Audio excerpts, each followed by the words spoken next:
Hello, I'm Dr. Richard Ruth. I'm the director here at the Institute for CIO Excellence, and today we're going to have a lecture on strategic planning from the corporate point of view.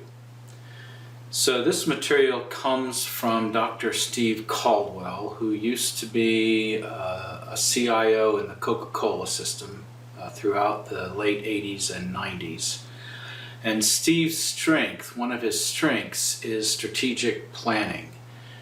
Not only was he the CIO in his company, but he was also the de facto chief business strategy planner for the company.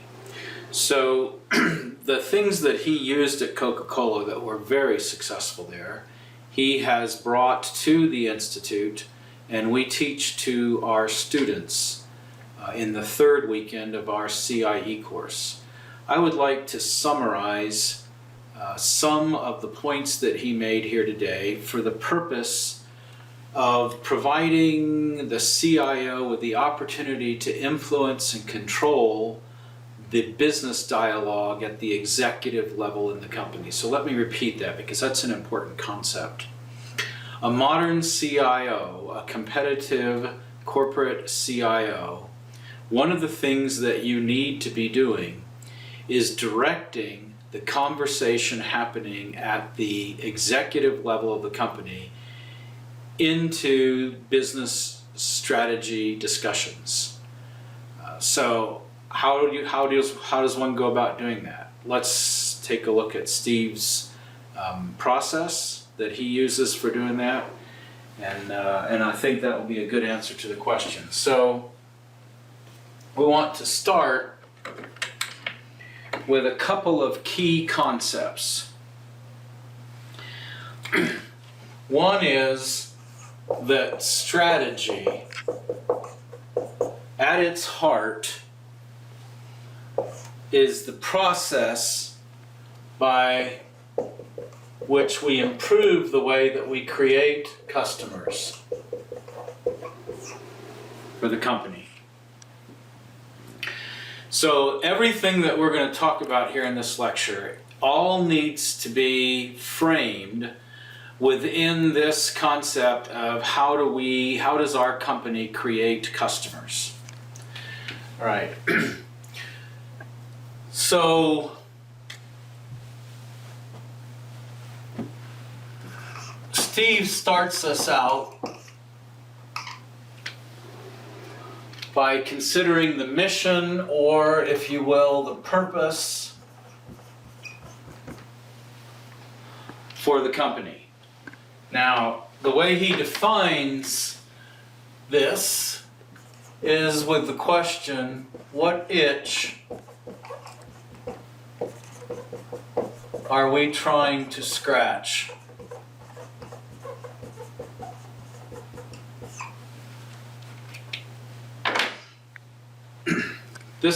This really is a question that asks, why are we in business? Why does our organization exist? What is our purpose? Now, the purpose of an organization is not to make profit. The purpose of an organization is not to become, quote, business successful, if the way we define business is in terms of the things that cause the stock price to go up. Now, I know this contradicts, in a sense, some of the other things that we teach here at the Institute, but it's a valuable perspective, and I want to challenge you with changing your perspective to be focused on the mission of the organization from a purpose standpoint, from really the question, what is the itch that we're trying to scratch out in the marketplace? Now, sometimes this itch is defined by industry. In other words, why does this industry exist? What's the purpose of the industry? What services is it providing that the marketplace requires or desires? Sometimes this itch is not defined in terms of the industry, but in terms of our particular company and how we differentiate ourselves in the marketplace from our competitors. So perhaps the particular itch that we're trying to scratch is providing the lowest price in the marketplace, because there's a large segment of the marketplace that wants to buy based on price. Perhaps the itch that we're trying to satisfy is the highest quality product or service in our niche. Perhaps the itch that we're trying to satisfy is the best service. Usually it's one of those three if you're going to be a successful competitive corporation. And you figure it out. You figure out what is it that that this company is all about. What is the itch that we're trying to scratch out there in the marketplace? Sometimes even that itch will be defined by different product lines. So you may have a product line that's particularly well known for quality under one brand, and another product line that's particularly well known for low price under a different brand. You wouldn't ever want to use the same brand for those two market position statements. But the point is, figure out the itch and write it down. Now, what's interesting, been my observation in dealing with companies, a lot of companies haven't thought through that question. They can't give a precise answer to what is the itch we're trying to scratch. And I've even found, and this is not uncommon, that there will be disagreement among the leadership team as to what that itch is. That disagreement is detrimental to your company, and it's detrimental to strategic planning. You can't have different leaders in the company with a different impression or a different opinion of what that itch is that we're trying to scratch. So one of the questions that the CIO needs to throw out there for the leadership team to discuss is precisely just this question. What itch are we trying to scratch? And it's important to get everybody on the leadership team to come to a consensus on that question. If the COO thinks it's one thing and the CMO thinks it's another thing, you're in trouble. And you will fall far short of your potential performance in the marketplace. All right, so once we begin to scratch that itch now, we're going to do things to scratch that itch, and we're going to run into the environment.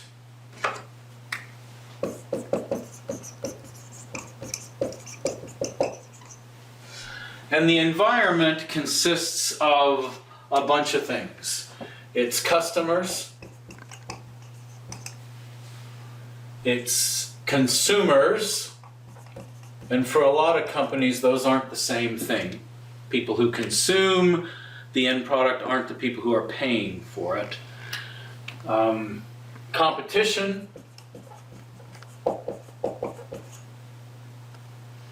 the economy is certainly part of the environment. If the economy is contracting, that makes business more difficult as a general rule. Regulations, the whole regulatory environment and how that impacts our company. Societal trends.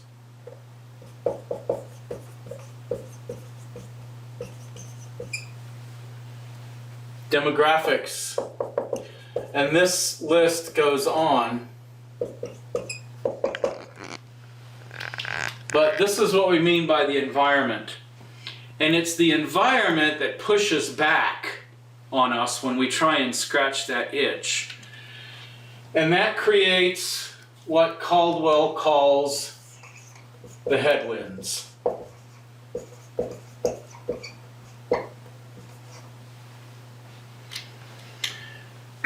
And so a very important question for the CIO to be asking the rest of the leadership team is, what are our headwinds?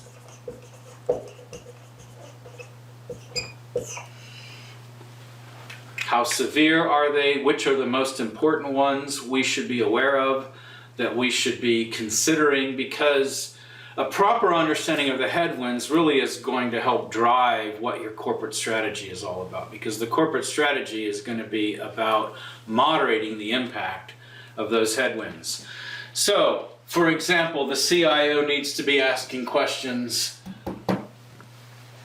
from a customer perspective. In other words, what kind of pushback are we getting from our customers? Do they insist on a certain level of quality and we're not providing that level? Or do they insist on a certain level of price and we're not providing that price, or service, or whatever?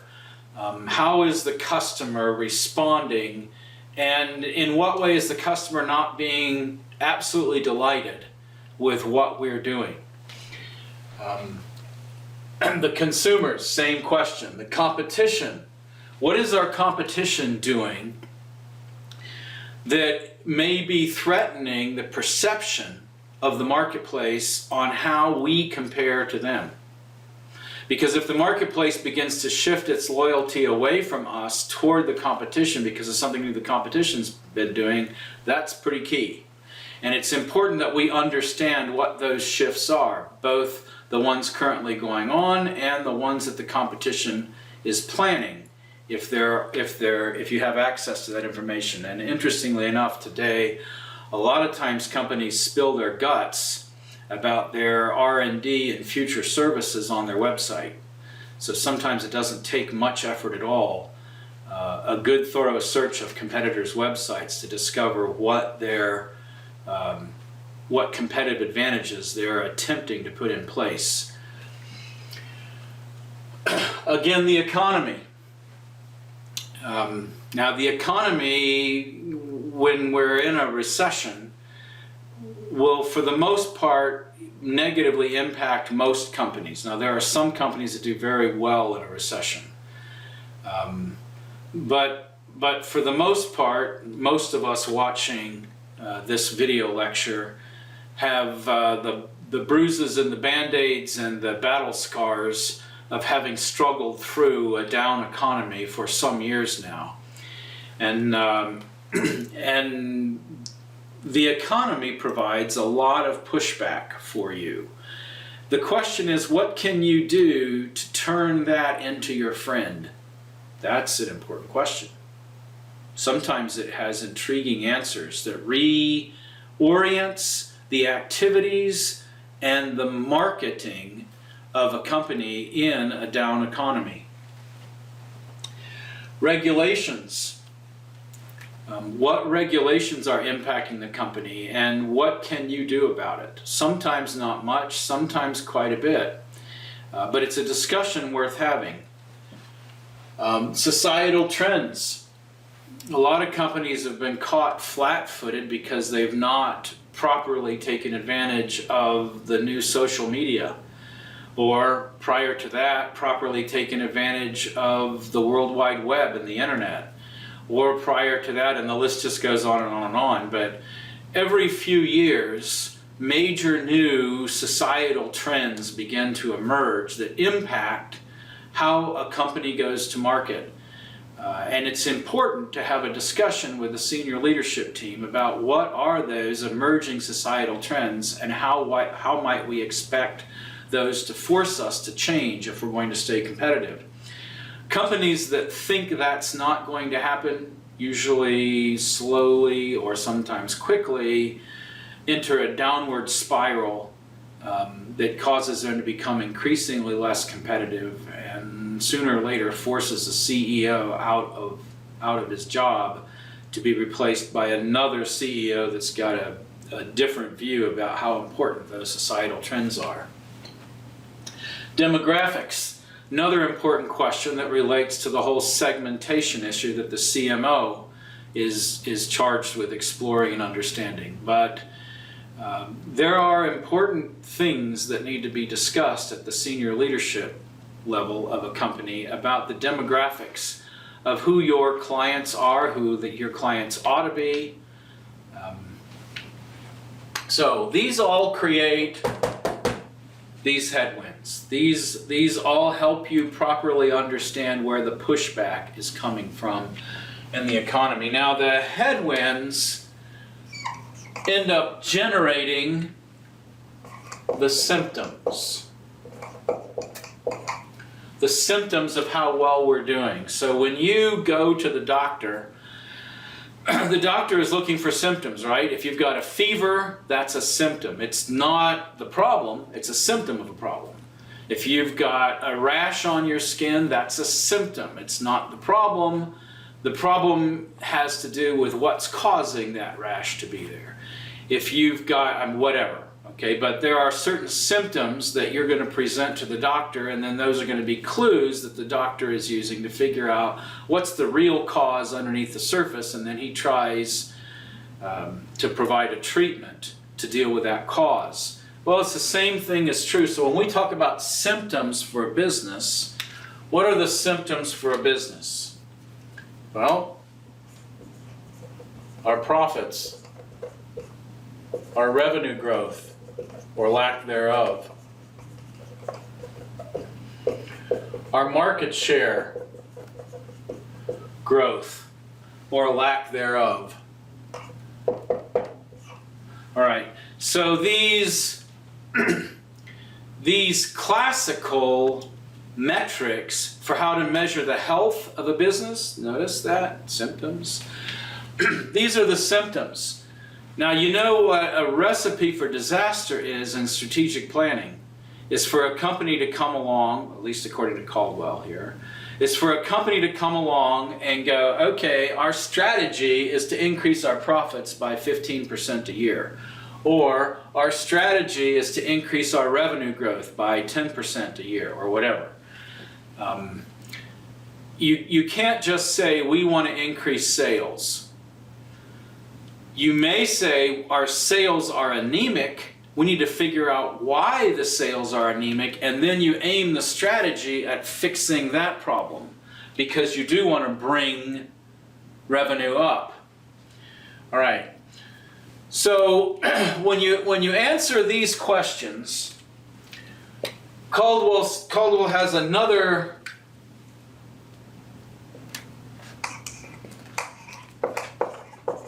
the strategic initiatives.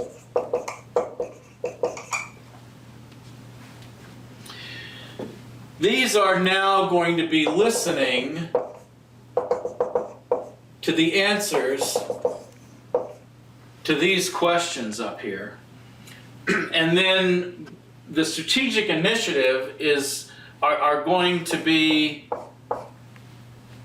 things that the leadership team comes up with that are supposed to answer the questions that are raised here, or answer the they're supposed to respond to the answers to these questions. For instance, if the competition is launching a new line of products or services that are going to undermine your position in the marketplace, then this is not rocket science. A strategic initiative would be that we have to come up with something similar or better. Or we have to change our market position so that the marketplace no longer is looking at us as the top quality provider. Maybe they're going to start looking at us as the lowest price provider, or whatever. Or perhaps we can't provide better quality, but we can provide better service. Again, it's a question for the leadership team to consider, but whatever the answer is, however you're going to respond to the issues that are identified by asking these questions, those are going to now generate these strategic initiatives. So those strategic initiatives then become the action items by which we're going to implement the corporate strategy. And again, what is the corporate strategy? The corporate strategy is, how are we going to do a better job of creating customers? All right. So when we look at this, we're left with this picture that part of the CIO's job, and this ought to be done in the context of IT governance conversations, it ought to be done in the context of water cooler conversations, or one-on-ones, or lunch meetings, or corporate boardroom conversations, but the CIO needs to be driving the dialogue. The CIO needs to be strongly influencing, if not controlling, the business dialogue of the company. Why? Well, guess what? Where does the CIO fit in here? What's the license for the CIO to be doing this?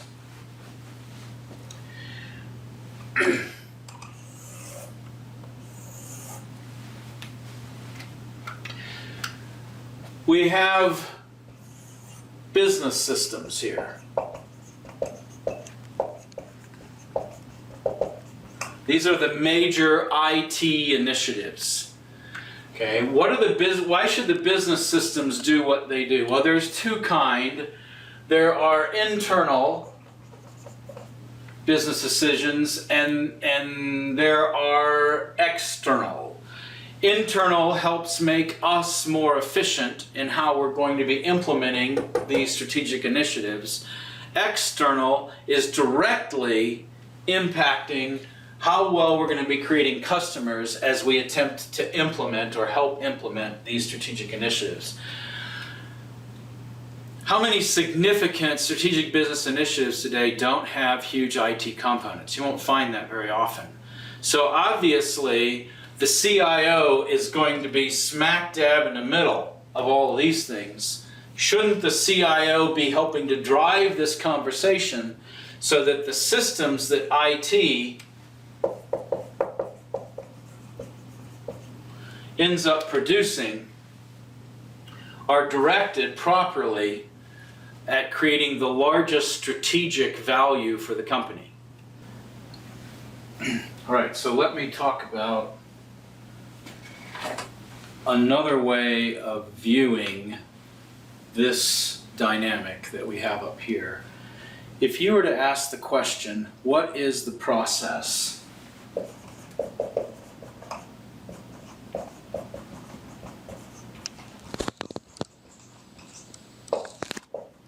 by which we create a customer, or a customer is created? And this is from the customer's point of view.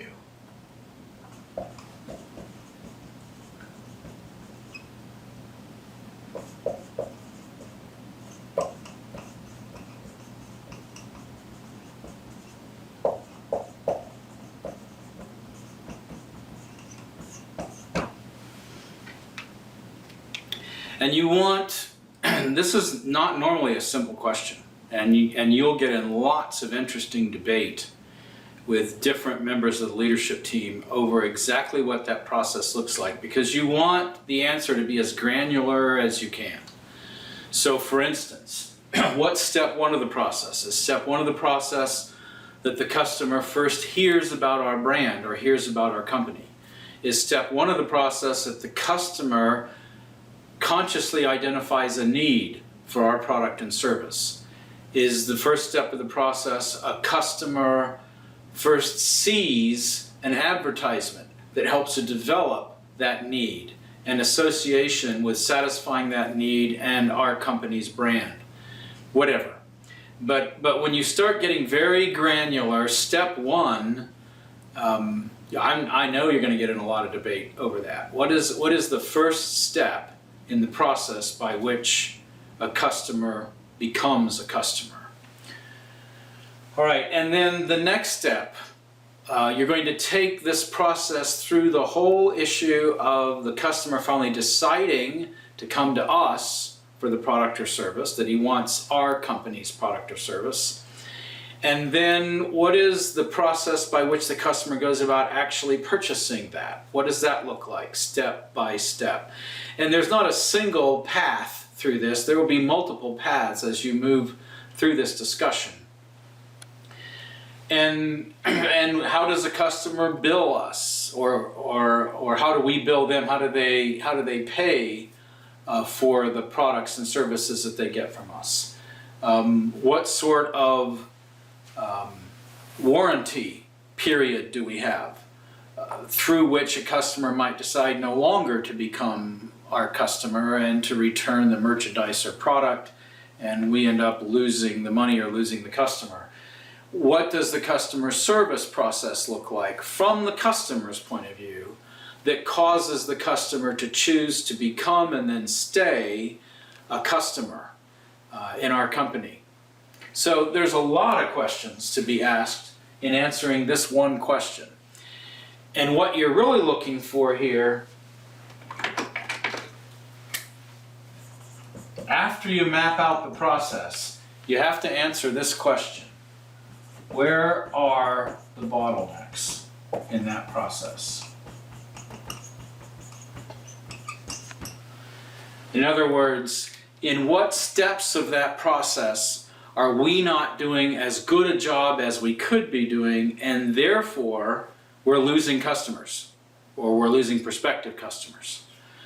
Because when we talk about, back to this question, if the strategy is supposed to be creating customers, and if this is the process that we use to create customers, and here are the bottlenecks, then one of the things that the strategy should be doing, one of the things that the strategic initiatives should be directed toward, are removing or reducing or moderating those bottlenecks, because we want to make this easier and more streamlined for prospective customers to become our customers.